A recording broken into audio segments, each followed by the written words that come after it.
Hello from the Channel studio in London and welcome to another edition of Foreign Dispatches, the programme that takes you around the world in 25 minutes. I'm Teniola Oyetayo. On the programme this week, less than 4 months until the US election, America reacts to Joe Biden stepping aside from the presidential race. Plus, Israeli Prime Minister Benjamin Netanyahu visits the US under mounting pressure to end the Gaza war.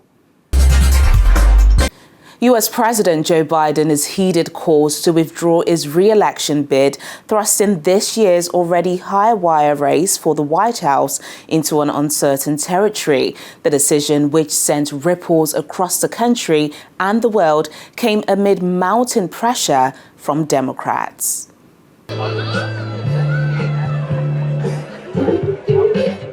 President Joe Biden's announcement that he will end his re-election campaign quickly swept across the nation, with many Americans welcoming the news.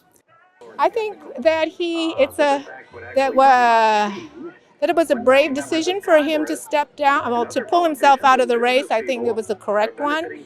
So hopefully whoever steps into his shoes does a good job, and hopefully maybe we'll have a more successful outcome. We'll have a successful outcome. I think there was definitely an issue with how old he was.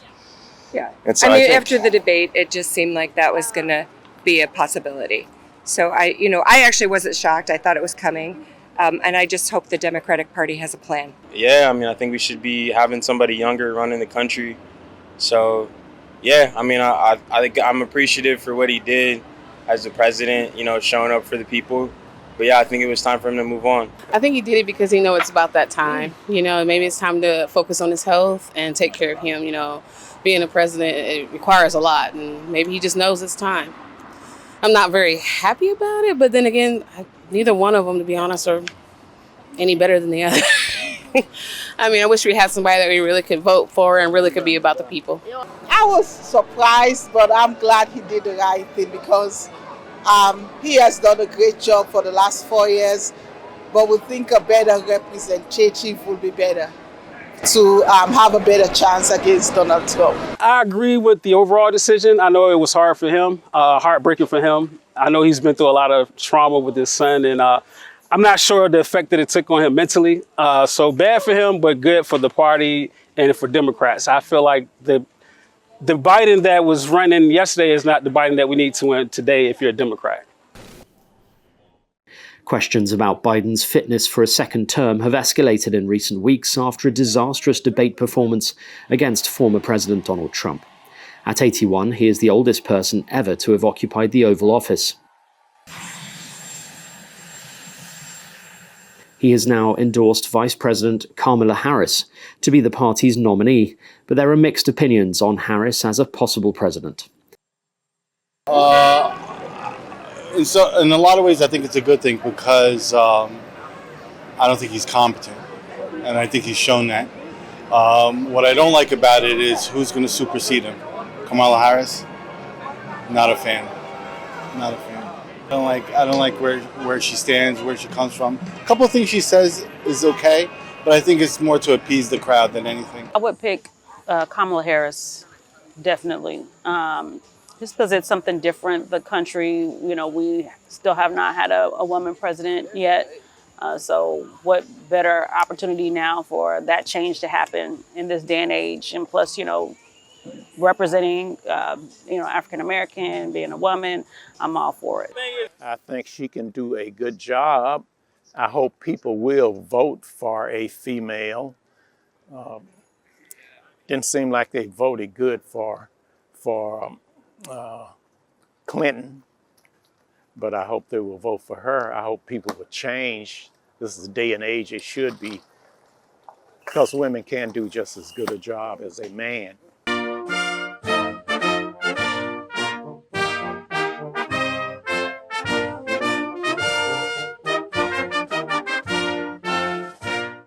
In her first public appearance since the announcement, Kamala Harris lauded the US president for his service to the country. And I wanted to say a few words about our president.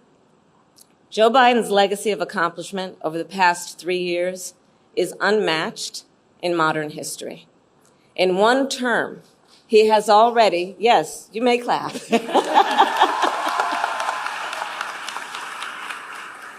In one term, he has already surpassed the legacy of most presidents who have served 2 terms in office.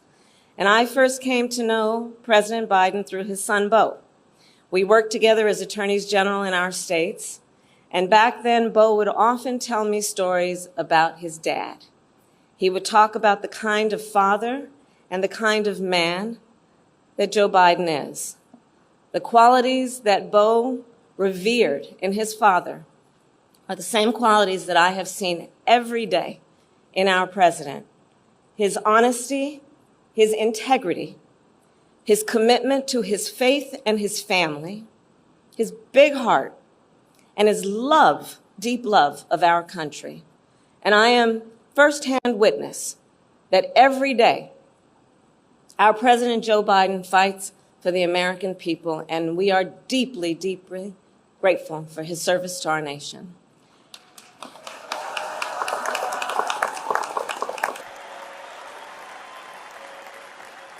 And I will end the electric. For his part, Republican presidential nominee and former US President Donald Trump called Mr. Biden the worst president in the history of the country and said that he believes Kamala Harris would be easier to defeat in the November the 5th election. Which is happening right now.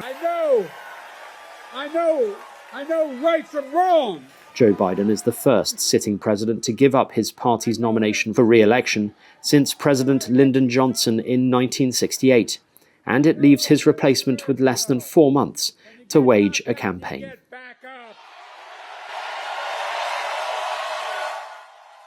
To the Gaza conflict, Israeli Prime Minister this week was greeted by deep divisions among US lawmakers and large protests as he addressed the US Congress for a record 4th time. Benjamin Netanyahu's visit to the United States comes at a crucial crossroads for the war as he continues to face both international and domestic pressure for his handling of the conflict. Benjamin Netanyahu departed to Washington on Monday under pressure to end the Gaza war from Israelis who want hostages brought home. But the visit, Netanyahu's first to his most important international ally since returning for a record 6th term as Prime Minister, has been overshadowed by US President Joe Biden's decision to not seek re-election. And a very important trip to the United States. In his 4th address to the US Congress, he focused on coordinating the Israeli and US response to the volatile situation in the Middle East, where there is a growing danger of the Gaza war spilling over into a wider regional conflict. Iran understands that to truly challenge America, it must first conquer the Middle East. And for this, it uses its many proxies, including the Houthis, Hezbollah, and Hamas. Yet in the heart of the Middle East, standing in Iran's way, is one proud pro-American democracy, my country, the State of Israel.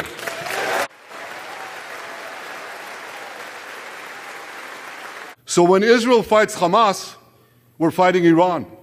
When we fight Hezbollah, we're fighting Iran.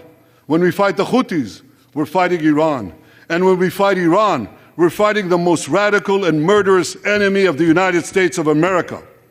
The Prime Minister faces widespread criticism for security failings ahead of Hamas's surprise attack on October the 7th, when gunmen from Gaza rampaged through Israeli towns, killing 1,200 people and taking more than 250 hostages.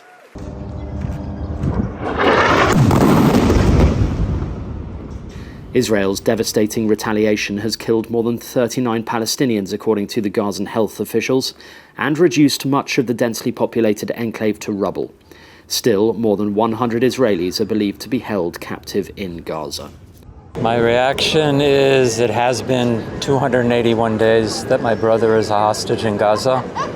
My sister-in-law, his wife Aviva, was released on the 51st day in the only diplomatic releases that happened. That was many, many months ago. I'm not a military person.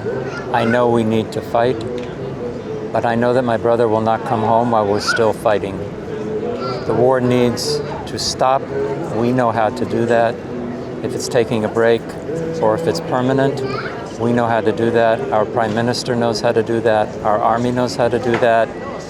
I want my brother home tomorrow. It won't happen while the war is still going on.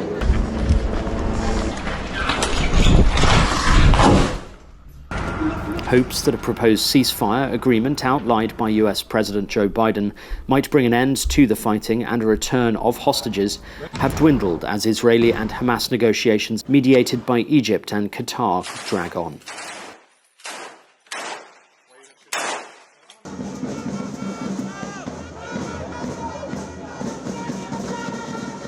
Protests in Israel, sometimes numbering in the tens of thousands, have demanded Netanyahu bring the kidnapped home and resign.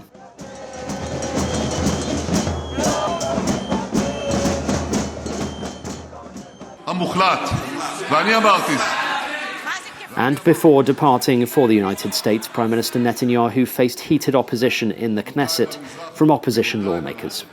He was repeatedly interrupted and challenged for his management of Israel's war against Hamas in Gaza.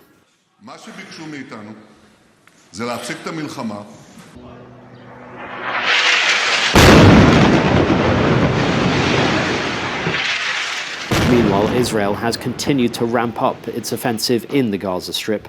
The IDF on Monday ordered Palestinians to evacuate parts of Khan Yunis in southern Gaza. According to health officials in the enclave, at least 70 people have been killed and more than 200 injured during the Israeli military's operations in the area. Over in Haiti's capital, a conflict with armed gangs has cut off the city from suppliers, paralyzed trade routes, and pushed the Caribbean country to its highest levels of hunger on record. Haitians are struggling to find food, and some say change cannot come fast enough to the country. In the capital, Port-au-Prince, conflicts with armed gangs has cut the city off from suppliers, paralyzed trade routes, and pushed Haiti to its highest level of hunger on record.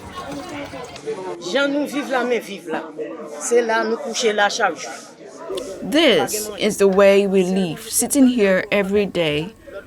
There's no food unless an organization sends us something to eat. After that, there isn't anything else. Some 5 million people are struggling to feed themselves due to the conflict, according to the Integrated Food Security Phase Classification. That's an international benchmark used to assess hunger. Soaring food prices have also fueled the crisis. Things are very expensive. It's a problem to buy anything to eat. You must have a lot of money in order to just buy enough for 3 meals. It's very difficult.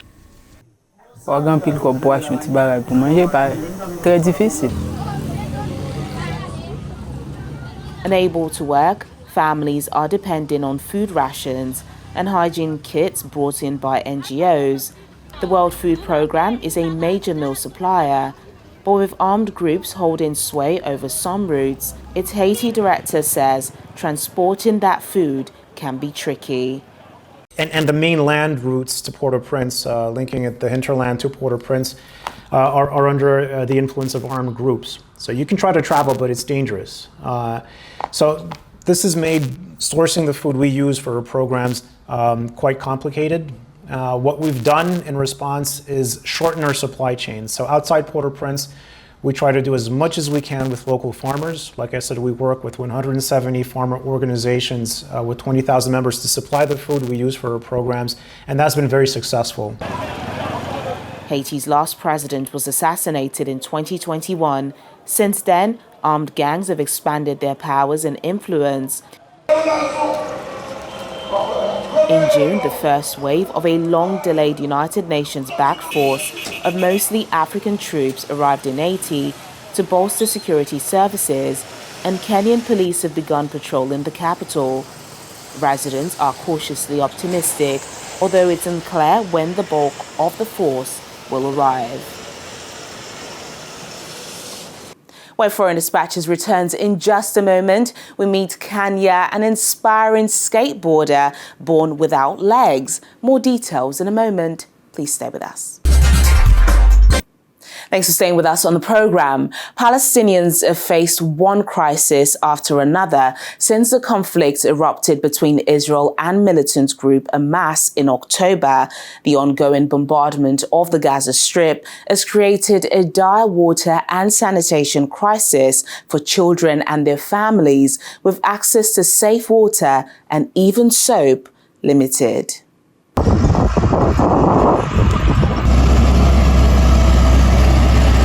Bulldozers plough through piles and piles of waste as residents in Khan Yunis watch on.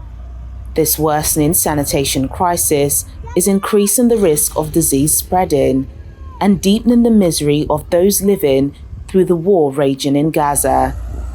Ahmed was displaced from Gaza City and is now living in Khan Yunis. The piling up of waste has led to bad smells, spread of insects and rodents, in addition to the leakage of liquids from the waste to the underground water reservoir, which is the main source of water for the residents of Khan Yunis and Gaza enclave generally.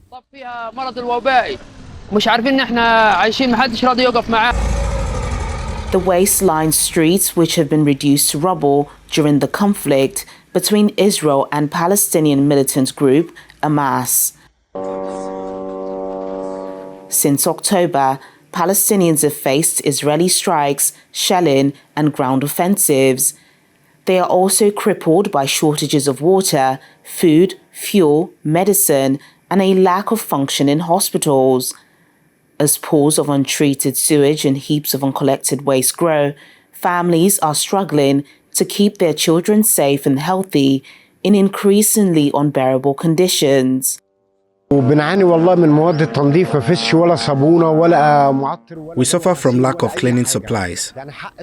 There is no soap, detergent, or anything. I mean, the price of soap, even if it is available in Gaza Strip, we cannot buy it because it is too expensive.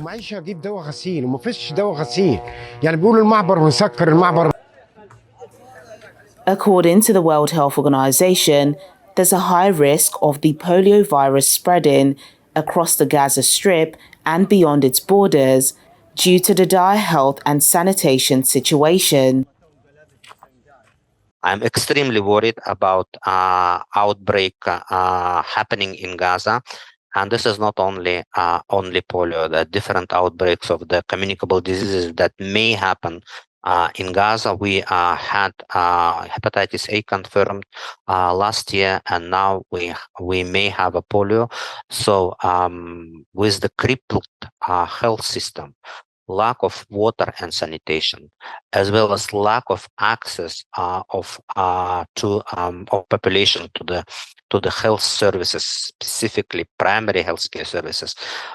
This is going to be a very bad situation that we may face in Gaza, and we may have more people dying of different communicable diseases than from the injury-related diseases conditions. In what is one of the world's most densely populated places, there is now an ever-increasing mountain of garbage, but calling for government services to help is wishful thinking. Omar Matar, a local official, says 9 months of war have caused $200 million worth of damage to critical infrastructure like sewage systems and waste trucks, with the situation exacerbated by a lack of fuel, which is needed to operate the cleaning and sewage systems. يفوق $200 مليون في شبكات البنية التحتية والصرف الصحي. No one is supporting us, and the smell is killing us. We can't sleep, we can't eat, we can't drink. The smell is killing us. We are calling on the municipality of Khan Yunis to remove the waste. We can't sleep. All night we're fighting mosquitoes, and we can't stay still. No one is caring for us. People are catching diseases like scabies. No one is standing with us. Stand with us. الذي هو مصدر المياه الأساسي لسكان مدينة خان يونس وقطاع غزة بشكل عام، حيث أن هذه المكبات المؤقتة. The Gaza Strip has long suffered severe water problems, Rehabilitating deteriorating infrastructure has been complicated by restrictions placed by Israeli authorities on the entry of construction materials, spare parts, and equipment. And finally on the program, Paralympic athlete Kanya is a force to be reckoned with and can now add a world record title to her long list of triumphs after successfully completing the longest handstand on a skateboard. Take a look. A skateboarder, snowboarder, actress and runway model, Kanya Sessa has proven that even the humblest beginnings cannot hold one back from enjoying a full life. The 31-year-old, who was born with an absence of both legs, has set a Guinness World Record for the longest handstand on a skateboard. She held the position for 19.65 seconds. How I achieved the handstands, actually, I was just been skating ever since I was like 9 years old. One day just like, hey, let me see if I can just like balance myself on a skateboard, but lift my body up, and I'm half a body anyway, and just like lift myself up, and I'm light. So I can just do it and just go with it and flow with the board. And I'm strong. So I have like, you know, strong arms, and I just skate and handstand on a skateboard. I was like practicing all month, and I was like, you know, I got this. I already know I got it because when you've done it most of your life anyways, and you have done it in many different videos, and that's like your signature trick or move, it just naturally comes to me. Sessa, who was abandoned as an infant in Thailand and found by a passerby, grew up in Portland, the United States, with her adoptive family. Her first years in the US also included multiple surgeries on her hands. Sessa was born with webbed fingers on one hand and had an extra finger on the other. While going through these surgeries, she got connected to adaptive sports, trying out wheelchair basketball, racing, tennis, and rugby. She discovered her love for skateboarding in high school and has participated in several events. When I'm on a skateboard, I don't feel trapped. I feel free, and I live my life through my skateboard, because skateboarding and the skateboard is just part of me. It's like part of my legs. And I think that's so incredible that I can just have something to just move around, but also feel so good when I just skate. The wind is coming through my hair. I'm vibing it. There's so many different skateboards that I love. And yeah, it just feels like it's a part of me. It's part of my soul. Kanya's made history in skateboarding by achieving never-seen-before results, a string of successes that saw her being invited to the X Games in 2019. With a continuous drive to push her limits and achieve new goals, Kanya says she dreams big and seizes every opportunity to let her success speak louder than her words. And that's the program today, but remember, our top stories are never far away. You can catch them on channelstv.com. Thank you for watching. I'm Tenyola Oyetayo. Bye for now.